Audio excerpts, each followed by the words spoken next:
Okay, so this is day 2 of building 30 web apps in 30 days, and I finally launched on Instagram yesterday, and as you can see, it's flopping slightly.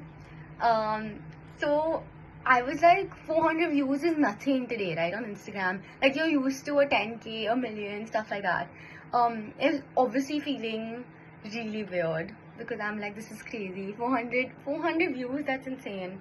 Not even 400, basically.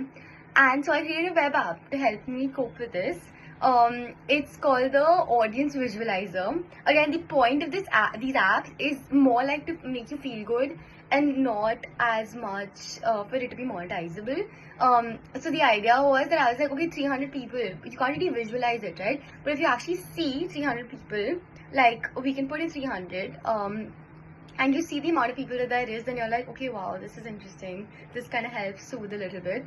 And that can happen for like 10k. 10k is crazy. So that just gives me more motivation to get to 10k. But my point is that 300 is also not such a small number, and we kind of forget about that in our day-to-day interactions because we're so used to really huge numbers. But obviously, if we're starting out, then this is what we're dealing with. So yeah, it was a fun little 2-minute side hacky project that I created, and probably the next time I'm going to show you my entire process. But I thought I'd make a quick little video on day 2 of making web apps for 30 days. Yeah, for the YouTube visualizer. Hope you liked it.